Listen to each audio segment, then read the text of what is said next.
안녕하세요. 저는 40대 초반 여자입니다.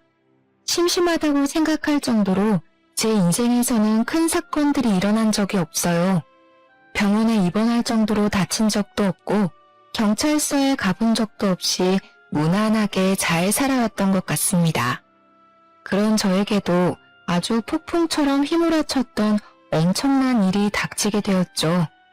지금은 모두 정리가 되어 이렇게 이곳에 사연까지 남길 수 있을 정도로 마음이 많이 안정되었는데요. 그때는 정말 너무 힘들었고 제 인생이 완전히 바닥까지 갈 수도 있는 상황이었으니 지금 생각해도 아찔하네요. 제 기막힌 이야기 한번 들어봐 주시겠어요? 저는 작은 회사를 다니다가 30 초반에 동네 번화가에 화장품 가게를 열게 되었어요. 정말 감사하게도 가게가 잘 되어서 지금까지도 같은 자리에서 계속 가게를 하고 있답니다. 10년이 넘은 시간 동안 한 자리에 있으니 친한 단골분들도 정말 많고 근처 상가에서 일하시는 분들과도 두루두루 친하죠.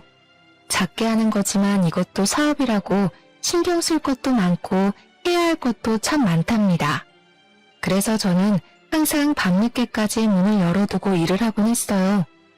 직장에 다니는 친구들과는 시간도 잘 안 맞아서 점점 만나는 횟수도 줄어들고 주변 상가의 친한 지인들과 수다 떠는 낙으로 하루를 보내곤 했죠. 그래서 연애도 거의 해보지 못한 채 벌써 나이가 40이 넘었더라고요. 부모님도 계속 결혼을 얘기하시고 친구들의 아이들이 벌써 초등학교에 들어가는 걸 보면서 왠지 초조해지기도 했답니다. 하루는 같은 상가에서 남성복 가게를 하는 친한 지인이 은근슬쩍 말을 꺼내더라고요. 언니는 연애할 생각 없어? 우리 가게에 종종 오는 단골이 있는데 사람이 괜찮아 보이더라. 내가 물어보니까 언니보다 3살 어린데 싱글이래. 나이가 40인데 아직도 혼자면 어디 문제 있는 거 아니야? 그럼 언니는 뭐 문제 있어? 요즘은 다 늦게 하잖아. 그냥 편하게 한번 만나봐. 그렇게 소개팅을 하게 됐는데 나이에 비해서 젊고 옷도 깔끔하게 입은 모습에 호감이 느껴졌죠. 그동안 연애를 많이 해봤는지 농담도 하고 편하게 분위기를 이끌어주더라고요. 중소기업에 다닌다고 하는데 6시면 칼퇴근을 한다면서 일이 끝나면 간식거리를 사서 가게로 찾아오기도 하고요. 자연스럽게 주말엔 같이 밥도 먹고 데이트를 하게 되었네요. 그러다 보니 어느새 사귀는 사이가 되어 있더라고요. 워낙 남자친구 쪽에서 리드를 잘해줘서 그런지 모든 게 물 흐르듯이 진행이 된 것 같아요. 제가 아무래도 장사를 오래 해서 여성스러운 성격은 아니거든요. 좀 괄괄한 면이 있는데 남자친구가 워낙 다정하게 대해줘서 싸움이 일어나지 않더라고요. 저보다 나이는 어리고 연봉도 저와 비교도 안 되게 낮지만 이 남자와 결혼해도 친구처럼 잘 살 수 있을 것 같은 느낌이 들더라고요. 그렇게 프로포즈를 받고 결혼까지 하게 되었는데요. 그런데 남편에게는 다른 가정사가 있었어요. 내가 사실은 초등학생 때 부모님이 다 돌아가셨어. 그래서 계속 친할머니랑 살았고 얼마 전에 할머니도 돌아가셨고 왕래하는 친척도 없어. 사실 아주 외롭게 자랐지. 그래서 말인데 결혼식에 내 하객은 별로 없을 것 같아. 그 점이 좀 걱정이네. 그랬구나. 살아온 얘기 들으니 너무 마음이 찡하네. 그동안 외로웠던 만큼 내가 가족이 되어줄게. 결혼식은 그냥 간단하게 하자. 우리 가족이랑 자기 친구 몇 명만 초대해서 스몰 웨딩하면 되지. 난 괜찮아. 친정 부모님은 무슨 재혼도 아니고 결혼식을 그렇게 번갯불에 콩 볶아 먹듯이 하냐고 언짢아 하셨죠. 남편은 모아둔 돈도 없어서 제가 사는 아파트에 들어와서 살게 되었거든요. 저는 남편이 저보다 어리고 제가 금전적으로는 더 나으니까 상관없다고 생각했어요. 젊으니까 둘이 열심히 벌면 금방 일어날 수 있을 거라고 생각했고요. 부모님도 남편이 마음에 딱히 들진 않았지만 제가 나이가 좀 있다 보니 결혼하는 것만으로도 만족스러우셔서 허락을 해주신 것 같아요. 그렇게 제 명의 아파트에서 신혼살림을 시작하게 되었답니다. 첫 6개월 동안은 여느 신혼부부처럼 아주 달달하게 지냈답니다. 이래서 사람들이 결혼하는구나 싶을 정도로 남편도 다정하게 잘 대해줘서 저에게도 드디어 행복이 찾아왔나 싶었죠. 어느 날 옆집이 시끄럽길래 나가보니까 이사를 오고 있더라고요. 그리고는 몇 시간이 지나고 초인종이 울리더라고요. 문을 열어보니 젊은 여자가 4~5살 정도 돼 보이는 남자아이와 함께 서 있더라고요. 사람 좋게 웃으면서 저에게 떡 접시를 내밀었죠. 오늘 옆집에 이사 왔어요. 앞으로 잘 부탁드린다고 떡을 좀 가져왔어요. 상훈아, 인사해야지. 반가워요. 아주 귀엽게 생겼네. 몇 살이야? 4살이에요. 혹시나 아이가 시끄럽게 해도 이해 조금만 부탁드려요. 저희는 괜찮아요. 우린 저녁 늦게나 들어와서 듣지도 못할 텐데요. 남편분이랑 둘이 사시는 거예요? 부럽네요. 전 애기랑 둘만 살거든요. 제가 당황해서 대답을 고민하던 사이 갑자기 애가 우리 집으로 쏙 들어가 버리는 거예요. 애를 잡으려고 옆집 여자도 저희 집으로 들어왔습니다. 그래서 얼떨결에 같이 차 한잔 마시면서 이야기를 더 나누게 되었죠. 저보다 7살이나 어린데 혼자 아이를 키운다니 짠한 마음이 들더라고요. 대화해보니 나쁜 사람 같지 않고 해맑은 성격인 것 같아서 조금씩 친해지게 되었답니다. 아이가 어린이집에 가는 시간 동안 잠깐 아르바이트를 하는 게 전부라 형편도 그렇게 좋아 보이진 않더라고요. 저도 결혼을 했으니 저와 남편을 닮은 아이를 갖고 싶은 마음이 컸거든요. 그래서 나름대로 노력을 하고 있는데 잘 되지 않아 병원에 가야 될지 걱정을 하던 차였어요. 옆집 아이를 보니 저를 보고 웃고 장난치는데도 너무 귀엽고 예뻐서 저런 아들 하나 가졌으면 좋겠다는 생각이 저절로 들더라고요. 그러다 보니 아이하고도 장난치며 점점 스스럼 없이 지내게 되었죠. 제가 화장품 가게를 하다 보니 샘플이나 남는 화장품이 많거든요. 그래서 몇 번 화장품을 가져다 주니까 자기 나름대로 남을 묻혔다고 가져다 주고 과일도 갖다 주면서 서로의 집을 왕래하는 경우도 늘어나게 되었어요. 하루는 남편과 함께 출근하려고 현관문을 열었는데 마침 옆집 여자도 나오더라고요. 그런데 운동을 하러 가는 건지 착 달라붙는 레깅스와 짧은 티셔츠를 입고 있더라고요. 옆집 여자의 늘씬한 라인이 그대로 드러나는 옷이었어요. 어머, 언니, 딱 마주쳤네요. 어머, 남편분은 처음 뵙네요. 안녕하세요. 옆집 여자가 간드러지는 목소리로 남편한테 인사를 하더라고요. 남편도 옆집 여자를 빤히 보며 인사를 하는데 기분이 좀 그렇더라고요. 옆집 여자는 현관 복도에 배달된 생수 상자를 옮기려는 듯이 엉덩이를 높게 쳐들고 상자를 낑낑대며 밀기 시작하더라고요. 어찌나 자세가 민망한지 엉덩이를 한 대 쳐버리고 싶은 충동까지 일더라고요. 남편이 힐끔대길래 얼른 엘리베이터 쪽으로 등을 빨리 떠밀어 버렸답니다. 저는 사실 좀 살집이 있는 편이거든요. 나이가 있어서 그런지 날씬한 여자를 보면 좀 부럽긴 하더라고요. 그래도 그렇지 아침부터 그렇게 딱 붙는 옷을 입는 건 좀 아니지 않나요? 하루는 남편이 야근이라면서 밤늦게 온다고 하더라고요. 혼자 저녁 먹을 생각을 하고 있는데 초인종이 울렸어요. 어머 언니, 오늘 내가 요리를 아주 기가 막히게 했는데 내가 손이 아주 커서 양을 너무 많이 한 거 있죠? 바로 우리 언니 생각나더라고. 괜찮으면 우리 집에 와서 같이 저녁 먹어요. 그래서 같이 옆집에 갔는데 주방에 처음 보는 남자가 앉아있어서 좀 당황했어요. 언니는 처음 보겠다. 우리 사촌 오빠예요. 저 혼자 산다고 자주 도와주러 오거든요. 오늘도 형광등 갈아준다고 왔네요. 오빠가 사람이 진짜 괜찮은데 아직도 여자친구가 없어서 큰일이야. 저는 사촌 오빠라는 남자와 어색하게 인사를 나눴어요. 좀 불편해서 그냥 집에 가고 싶었지만 예의가 아닌 것 같아서 그냥 식탁에 가서 앉았죠.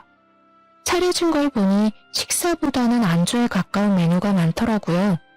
역시나 옆집 여자가 술을 들고 왔어요. 마침 우리 아이도 오늘 친정집에 가서 자게 됐거든요. 그래서 오랜만에 사촌 오빠랑 회포 좀 풀려고 그랬는데 언니도 와서 딱 좋네요. 아, 그런데 오빠분 불편하실 것 같은데 그냥 두 분이서 편하게 드세요. 그냥 난 집에 갈게. 아닙니다. 이경준이라고 편하게 불러주십시오. 이렇게 아름다운 분과 함께 있으니까 전 더 좋은데요. 같이 한잔하시죠. 사촌 오빠랑 언니랑 아마 동갑일걸요? 둘이 편하게 친구하면 되겠네. 전 평소에 술이 약한 편이라 여러모로 이 자리가 불편했어요. 그래서 안주만 조금씩 깨작대고 있는데 사촌 오빠라는 사람이 자꾸 저에게 술을 권하더라고요. 어쩔 수 없이 조금씩 홀짝홀짝 마셨죠. 조금 먹었는데도 취했는지 살짝 어지러운 기분이 들었답니다. 옆집 여자와 남자는 신나게 수다 떨면서 분위기를 띄우더라고요. 남자도 화장실에 다녀온다 뭐한다 하면서 일어섰다가 다시 앉았는데 제 팔꿈치가 닿을 정도로 제 옆에 너무 가깝게 앉더라고요. 옆집 여자는 어디 갔는지 보이질 않고 남자와 저만 남아있게 되었어요. 제가 처음 본 순간부터 얘기했지만 정말 아름다우십니다. 그러면서 남자가 제 손목을 슬쩍 잡는 게 아니겠어요? 저는 너무 놀라서 벌떡 일어났습니다. 지금 뭐 하시는 거예요? 저 유부녀예요. 동생한테 못 들으셨어요? 저는 기분이 너무 불쾌해져서 집으로 와버렸어요. 그 일이 있은 후에는 일부러 옆집이 나가는 소리가 들리면 한참 후에 나가는 식으로 옆집 여자를 좀 피하려고 했답니다. 그렇게 시간이 꽤 흘렀을 때였는데요. 저녁밥을 하고 있는데 초인종이 울렸어요. 직감적으로 옆집 여자라는 생각이 들어서 문을 안 열려고 했는데 글쎄 남편이 이미 열었더라고요. 어쩔 수 없이 현관으로 나가보니 옆집 여자가 끈 나시티 하나에다 짧은 반바지만 입고 서 있는 거 있죠? 언니, 요즘 많이 바쁜가 봐요. 통 얼굴을 못 보네요. 우리 아들이 먹고 싶다고 해서 김밥 좀 많이 했거든요. 좀 드셔보세요. 아이고, 나가서 사 먹는 김밥처럼 정말 잘 싸셨네요. 정말 잘 먹겠습니다. 잠깐 들어오실래요? 이제 밥 먹어야 되는데 들어오긴. 밥을 벌써 다 해서 김밥은 내일 아침에 먹으면 되겠네. 암튼 고마워. 잘 가. 저는 옆집 여자를 서둘러 보내버리고 남편도 얼른 식탁에 앉으라고 큰 소리를 냈죠. 남편이 마지못해 와서 밥을 먹더라고요. 당신보다 나이가 한참 어려서 그런가? 애엄마인데도 엄청 몸매가 좋으시네. 누가 보면 당신이 애엄마인 줄 알겠어. 나이가 어린 건 어떻게 알아? 내가 말도 안 해줬는데. 아, 딱 보면 몰라? 훨씬 어려 보이는구만. 당신도 관리 좀 해. 맨날 가게에서 앉아만 있으니까 뱃살이 더 나오잖아. 좀 그만 좀 먹고. 나이 많아서 살도 안 빠지는 거 몰라? 가뜩이나 몸매가 훤히 드러나는 옷만 입는 옆집 여자도 거슬리는데 남편이 자꾸 옆집 여자와 저를 비교하니까 화가 솟구쳤습니다. 그 후로도 옆집 여자가 몇 번을 망치를 빌리러 온다거나 뭘 물어본다거나 한다면서 자꾸 밤에 찾아오더라고요. 그때마다 남편하고 얼마나 간드러지게 대화를 하는지 한 번은 날 잡아서 말을 좀 해야겠다고 생각하고 있었죠. 남편이 계속 늦게 들어오고 대화도 예전처럼 많지도 않아서 같이 있으면 좀 서먹한 느낌까지 들더라고요. 이럴 때 아기가 있으면 아기 재롱에 같이 웃기도 하면서 살면 얼마나 좋을까 하는 마음이 자꾸 생기더라고요. 하지만 한약도 먹어가며 노력을 해봐도 좋은 소식은 쉽게 찾아오지 않았답니다. 온 신경이 아기 생각에 쏠려서 한 달 한 달 기대와 실망을 반복하며 지내니 제 자신조차도 황폐해져가는 기분이 들었어요. 밖에서 저보다 나이 어린 여자들이 유모차를 끌고 가는 모습을 보면 얼마나 부럽고 좋아 보이던저. 나는 저런 행복을 영영 느껴보지 못하는 게 아닐까 하는 조급함이 밀려오고 좀 더 어릴 때 결혼을 했어야 했다는 후회도 들곤 했어요. 남편과의 사이를 좀 돈독하게 만들어 보려고 오랜만에 주말에 밖에서 데이트를 하자고 했죠. 남편이 어찌나 귀찮은 표정으로 싫은 티를 내던지 서운하더라고요. 어르고 달래서 현관문을 나서는데 옆집에서도 인기척이 나는 게 아니겠어요? 옆집 여자가 착 붙은 원피스를 입고 아들 손을 잡고 나오더라고요. 어머 언니, 오늘 너무 이쁘시네요. 어디 좋은 데 가세요? 주말이니까 남편이랑 데이트 좀 하려고. 어머, 너무 부럽네요. 어디 가는데요? 저도 날씨 좋아서 우리 아들이랑 산책하려고 나온 거거든요. 그때 아이가 남편에게 달려오더니 남편 손을 탁 잡는 게 아니겠어요. 남편이 당황해서 저와 옆집 여자를 번갈아 가면서 쳐다보더라고요. 아이가 남편 손을 막 잡아 끌고 엘리베이터 앞으로 가서 어쩔 수 없이 같이 나가게 되었어요.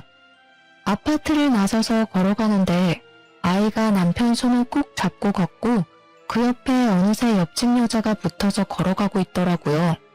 엉겁결에 저는 맨 뒤로 뒤쳐져서 따로 걷게 되었죠. 그때 지나가는 할머니들이 세 사람을 보면서 한마디씩 하더라고요. 아이고, 날이 좋아서 가족이 놀러 가나 보네. 좋을 때다, 좋을 때야. 아기가 지아빠를 쏙 빼닮았네. 마누라가 훨씬 어린가 보네. 남편은 들은 건지 안 들은 건지 그저 애 손에 끌려서 쫄쫄 따라가고만 있었죠. 뒤에서 세 사람을 보니까 할머니들 말대로 잘 어울리는 것 같아서 왠지 서글픈 기분이 들더라고요. 그래서 얼른 앞으로 달려가서 남편 팔짱을 끼고 걸음을 재촉했어요. 우리가 극장에 가야 돼서 좀 서둘러야 할 것 같네요. 그럼 다음에 봐요. 제가 남편을 데리고 빨리 걸으니까 옆집 여자가 입을 삐죽이더라고요. 저는 그렇게 옆집 여자와 아이를 남겨두고 남편과 차를 타고 출발을 했죠. 그렇게 남편과 극장에 갔지만 남편이 자꾸 틱틱대서 분위기를 다 망치고 말았어요.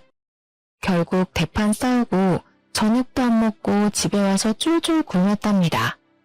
그렇게 남편과 저는 숨만 쉬어도 싸우기 시작했는데요.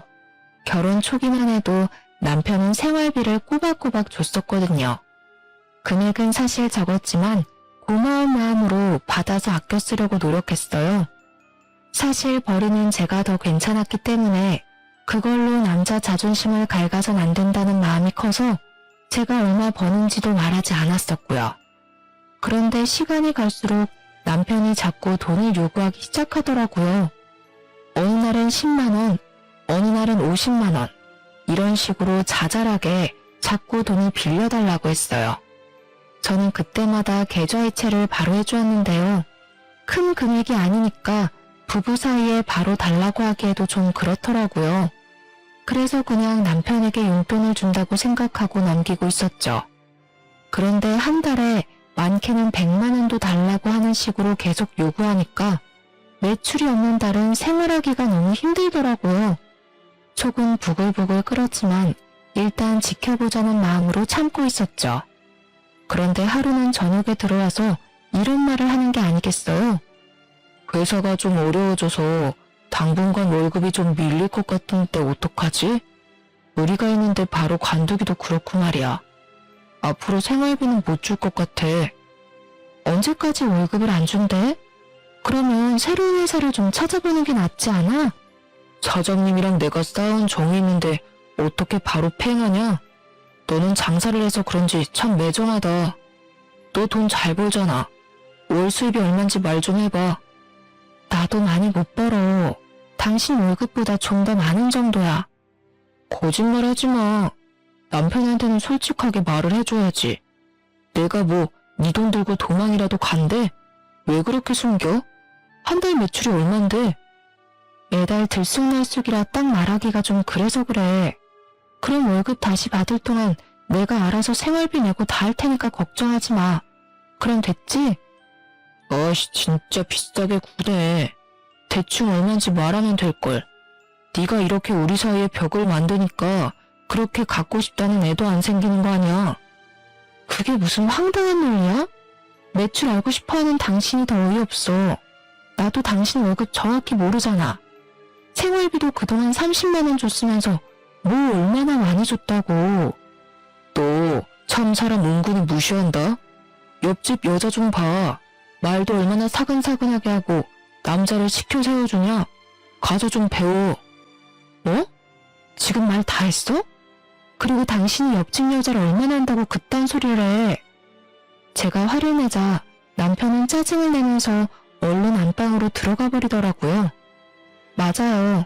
생활비 30만 원 받으면서 저녁마다 고기 반찬해서 차려주고 청소며 빨래며 살림도 다 한 게 바로 접니다.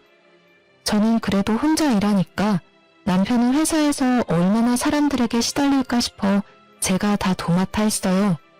저보다 나이도 어리지만 그래도 남편이니까 청소기 한 번을 돌린 적이 없어도 대우해주려고 노력했네요. 그랬더니 점점 도가 지나치더라고요. 집에 오면 고개를 핸드폰에 쳐박고 저를 한번 쳐다보지도 않은 날이 늘어났답니다. 제가 대화를 해보려고 하면 귀찮아하면서 오만상을 찡그리고요. 당연히 아기를 준비하는 과정도 성의가 없었죠. 약속을 미루기 일쑤고 술 먹고 밤 늦게 들어오기도 하고요. 그런 남편의 모습을 보며 저도 점점 마음을 닫게 되더라고요. 늦게 결혼한 만큼 알콩달콩하며 행복하게 살고 싶었는데 이건 집에 청소년 남자를 키우는 기분이 들기까지 했어요. 제가 원하던 결혼의 모습과는 너무 달라서 이럴 바엔 차라리 예전처럼 혼자 자유롭게 살고 싶다는 마음이 들었죠. 그러던 어느 날 남편의 숨겨진 모습을 보게 된 날이 있었어요.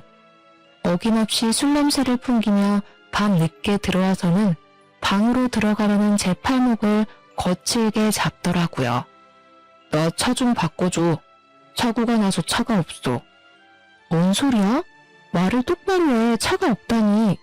사고는 언제 났는데 이렇게 멀쩡해? 아무튼 사고 나서 차 폐차시켜버렸으니까 당장 차 좀 한 대 뽑아줘. 당신 능력 있잖아. 응? 야밤에 뭔 호두깨 같은 소리를 하고 있어. 오늘 아침만 해도 멀쩡했던 차를 폐차시킨 게 말이 돼? 그럼 당신도 병원에 있어야지. 폐차시켰던 증거 있어? 증거 보여줘봐.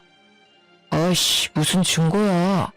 누가 꼰대 아니랄까봐 진짜. 야, 하늘 같은 남편이 차 뽑아달라면 알았다고 하면 될 것이지.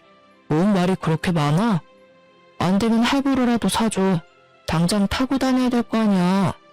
내가 내일 계약할 테니까 당신이 명의만 좀 빌려줘. 말도 안 되는 소리 그만해. 차 사기만 해봐.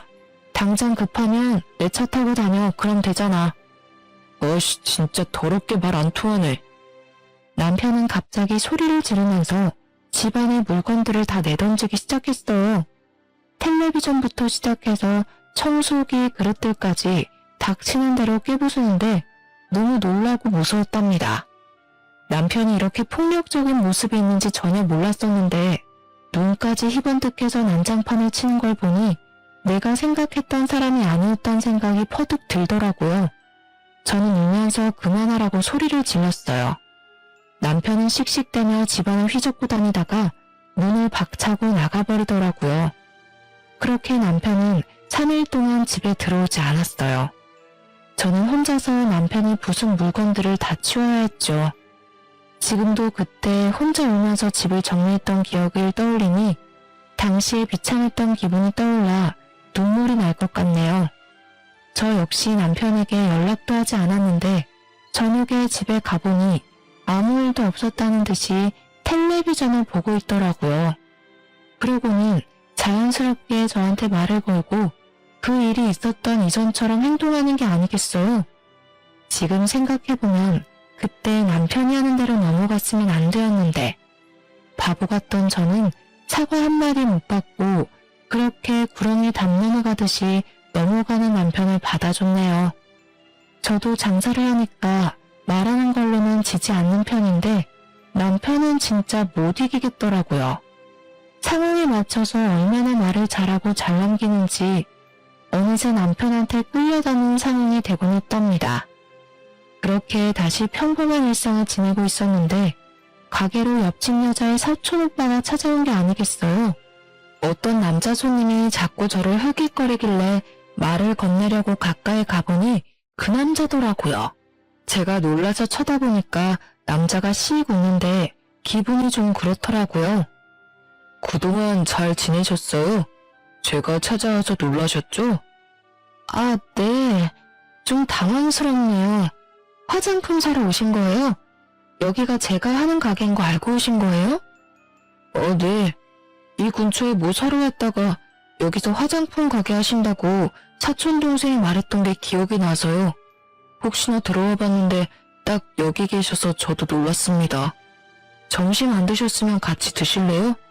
저 혼자 먹으려던 참이거든요. 아, 먹을 시간이긴 한데 전 보통 배달시켜서 간단하게 먹어요. 그러지 마시고 나가시죠. 제가 아주 맛있는 거 사드릴게요.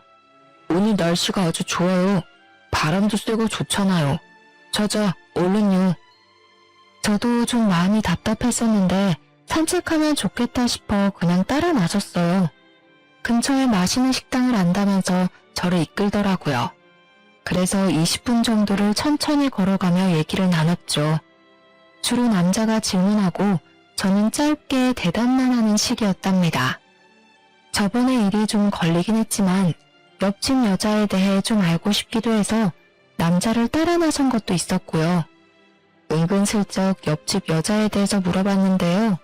옆집 여자에 대해 얘기해 준 거라곤 혼인신고한 적 없이 아이 아빠와 살다 헤어져서 아이를 키우며 혼자 산다는 이야기였어요. 대부분 이미 알고 있던 거라서 딱히 놀랍지도 않았고 중요한 얘기는 해주질 않아서 좀 김이 빠졌죠. 그날 저녁에 집에 들어갔는데 남편이 옆집 아이와 함께 놀고 있는 게 아니겠어요?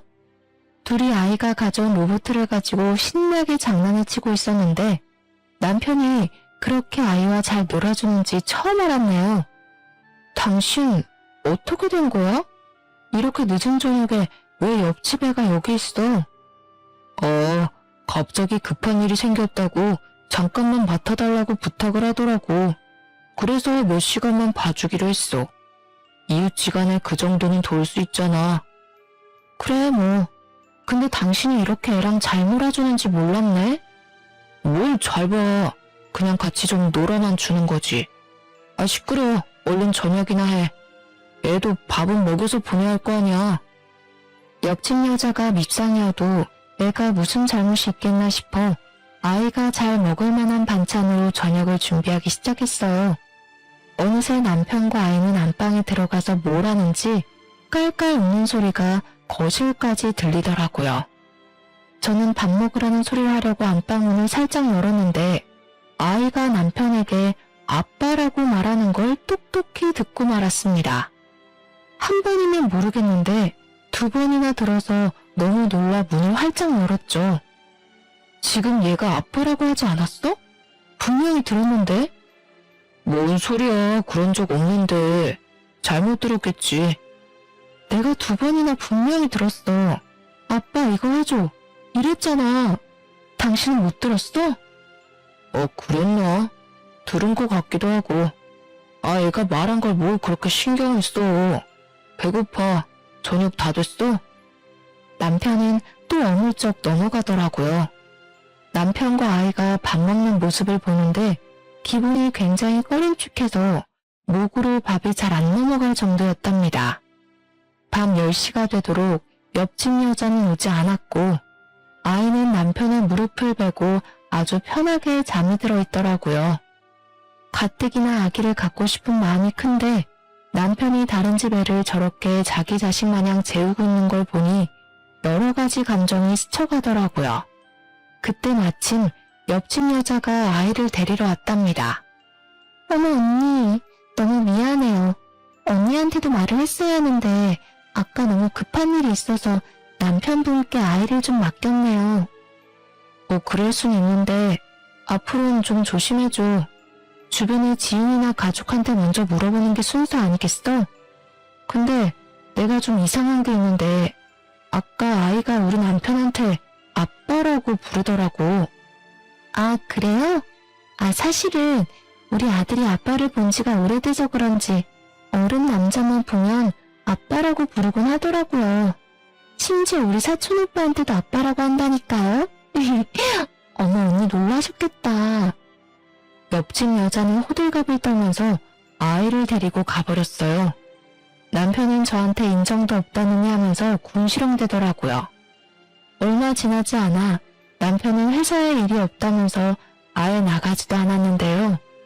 매일 집에서 핸드폰이나 보고 게임만 하는 날이 늘어만 갔죠. 그 와중에 보이스피싱을 당했다면서 1,000만 원을 빌려달라고 하질 않나 용돈을 달라고까지 해서 저는 혼자 살 때보다 훨씬 많은 지출을 감당해야 했어요. 돈을 안 주면 저한테 욕을 하거나 화를 내는 날도 많아져서 저는 지칠 대로 지친 상태였죠. 그렇다고 대출을 받을 순 없으니 저는 더욱 아껴서 생활해야만 했어요. 심지어 가게에서 배달시켜 먹는 밥값도 아까워서 집에서 도시락까지 싸서 다니기까지 했죠. 그런 제 사정은 아는지 모르는지 남편은 비싼 구두나 옷도 사들고 오기도 하고 우연히 핸드폰으로 온 카드 명세서를 봤는데 몇백만 원 단위인 거예요. 저는 머리끝까지 화가 나서 이성을 잃었답니다. 돈도 안 벌면서 카드값이 이게 말이 돼? 당신 미쳤어? 요즘 나도 장사 안 돼서 대출까지 받을 판이야. 대출도 다 재산이야. 받을 수 있으면 좀 받아와. 이왕이면 이 집 담보로 좀 넉넉하게 받는 게 어때? 뭐? 무슨 말도 안 되는 소리야. 당신 돈이 어디서 나서 이렇게 카드를 팍팍 긁어? 요즘 또 뭐고? 난 티조가리 하나도 못 사있는데 이거 엄청 비싼 거 아니야? 잔소리 좀 그만해. 맨날 바가지를 긁어대니까 난 네 얼굴만 봐도 지긋지긋해. 이래서 남자가 길을 펴겠어? 그렇게 남편은 또 집을 나가버렸고 이제는 대놓고 외박을 하더라고요. 저도 남편에게 조금의 미련도 남아있지 않아서 들어오던 말던 신경도 쓰지 않았죠. 그러던 어느 날 남편이 제 얼굴에 사진 몇 장을 휙 던지는 게 아니겠어요.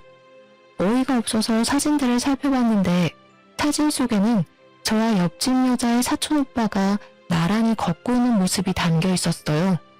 저는 황당한 얼굴로 남편을 바라봤죠. 너 바람났냐? 어떤 놈이야? 어떤 놈이길래 대낮 붙어 이딴 데를 드나들어? 도대체 무슨 소리야? 그냥 걷는 사진인데 무슨 말도 안 되는 소린데. 그리고 이 남자 옆집 여자 사촌오빠야. 야, 사진 똑바로 봐. 뒤에 찍혀있는 장소를 보라고. 이렇게 증거가 있는데 발뺌이야? 너 당장 이혼이야. 참나 어이가 없어서 간판 코딱지만하게 보이는 걸 갖고 우기는 거야? 이딴 걸 지금 증거라고 들이미는 거야?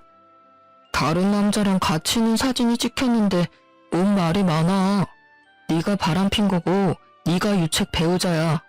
네가 날 배신했고 난 절대 안 봐줄 거니까 변호사나 준비해. 이거 말고도 다른 증거 차고 넘쳐. 이 남자 옆집 여자 사촌 오빠라니까.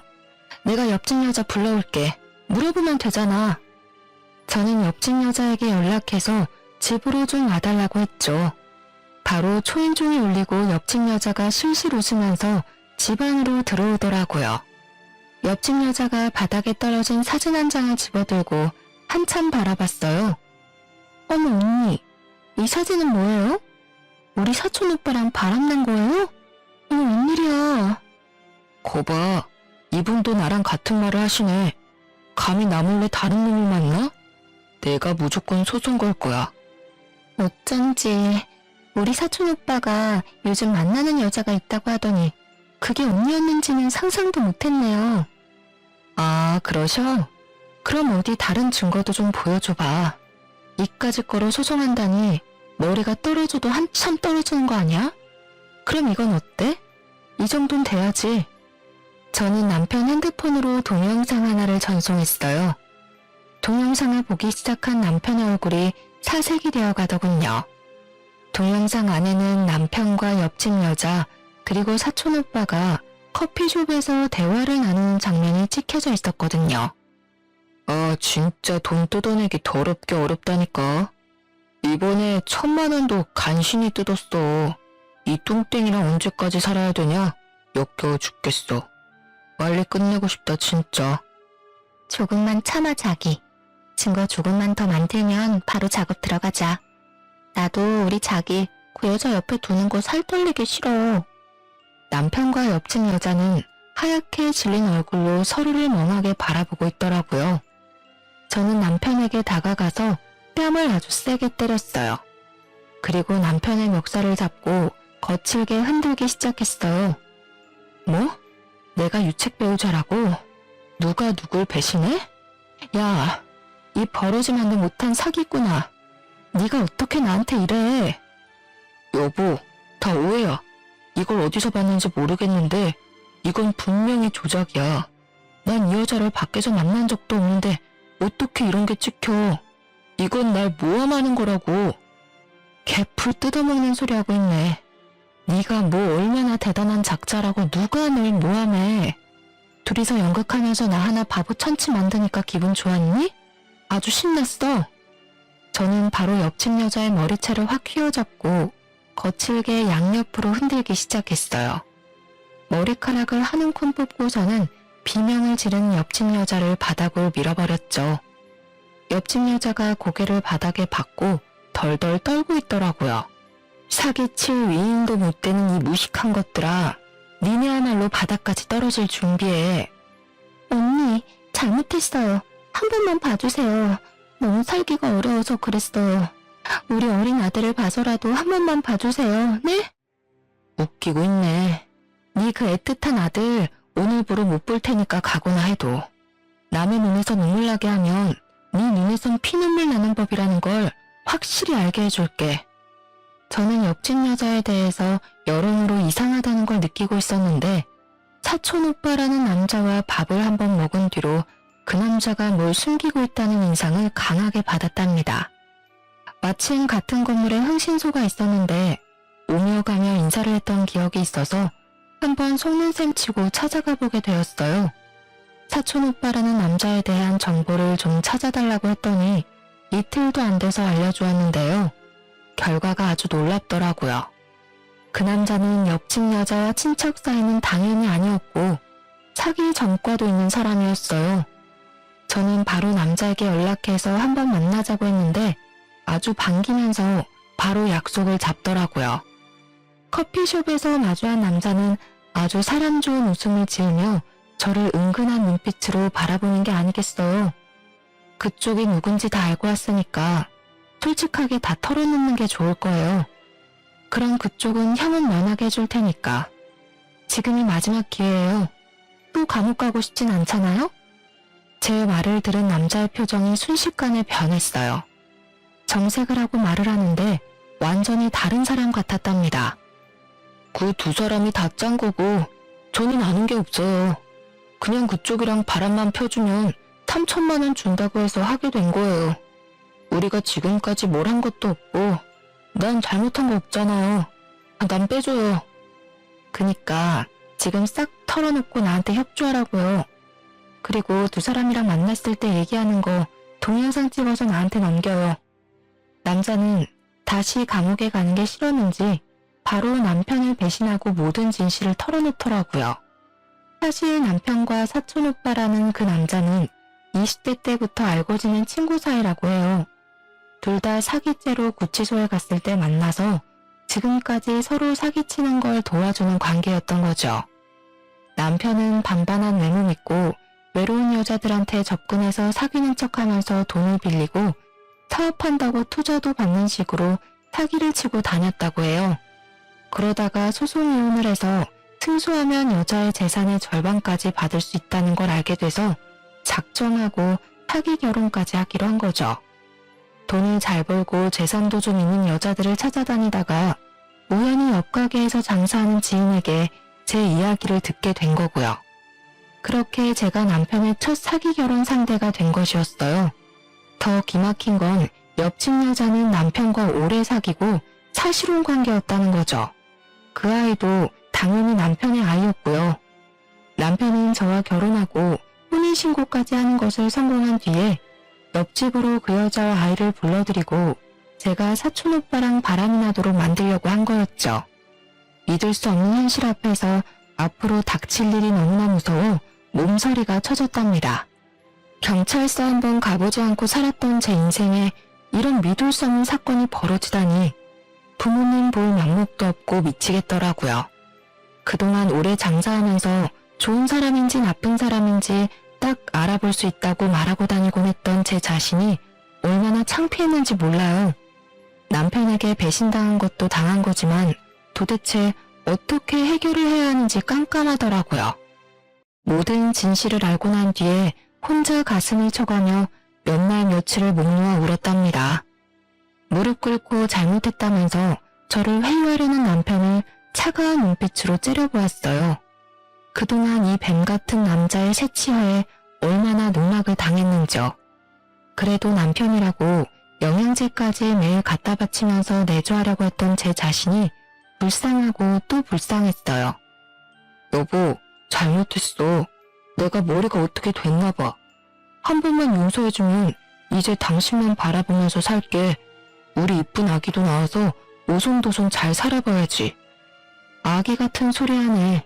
네 친구가 그러더라. 너 정관수술했다며. 난 그것도 모르고 하루하루를 테스트기에 가며 가슴 졸이고 살았는데 그런 나를 보면서 얼마나 웃겼겠어? 뭐? 오빠, 이 여자 말이 진짜야? 언제 수술했어? 우리 둘째 갖자는 말은 다 거짓이었어? 나 둘째 갖고 싶다고 했잖아. 아, 시끄러워. 지금 상황 파악 안 돼? 지금 그딴 말을 왜 하는데? 아주 너네는 천생연분이다. 둘이 감옥 가서 천년만년 잘 살아봐. 지금 도망치려고 해도 소용없어. 이미 밖에 경찰차 다 와 있거든. 때마침 제 신고를 받고 온 경찰이 집 안으로 들어왔어요. 경찰을 본 두 사람이 아연실색하는 꼴이 얼마나 가짠턴죠. 여보, 한 번만 봐줘. 무슨 집안일로 경찰까지 부르고 그래. 여보, 제발. 남편과 옆집 여자는 경찰들한테 질질 끌려서 차에 태워졌답니다. 끝까지 안 가려고 바닥을 기면서 버티는데 아주 못 봐주겠더라고요. 그 후로 두 사람은 사기죄로 나란히 감옥에 들어가게 되었어요. 사촌 오빠라는 남자도 당연히 경찰 조사 끝에 혐의 인정되어 구치소에 수감되었고요. 저는 감옥에 있는 남편과 이혼 소송을 진행했고 적지만 위자료도 챙길 수 있었죠. 옆집 여자 상대로 상간녀 소송도 바로 진행해서 옆집에 새들면서 냈던 보증금을 위자료로 모두 받아낼 수 있었답니다. 그게 그 여자의 전 재산이었거든요. 저는 그 이후로 충격이 너무 커서 가게를 좀 쉬었다가 최근에서야 다시 일을 시작했답니다. 이제는 많이 괜찮아져서 이렇게 사연도 보낼 수 있게 되었죠. 따지고 보면 제가 잘못한 건 전혀 없는데 왜 제 인생을 슬픔과 후회로 낭비하고 살아야 하나 생각이 들더라고요. 그래서 툭툭 털어내고 후련하게 저의 인생을 씩씩하게 살아내기로 다짐했어요. 딱히 나쁜 일을 저지르지 않고 평범하게 살았었는데 사기꾼과 결혼을 했었다니 얼마나 기막힌 노릇인지 몰라요. 그 뒤로는 사람을 만날 때 더욱 조심하게 되더라고요. 제 기막힌 사연 들어보시니 어떠셨나요? 여러분도 사람을 만날 때 어떤 사람인지 잘 따져보시고 만남을 이어가시면 좋을 것 같아요. 제 이야기 들어주셔서 감사합니다. 모두 행복하세요.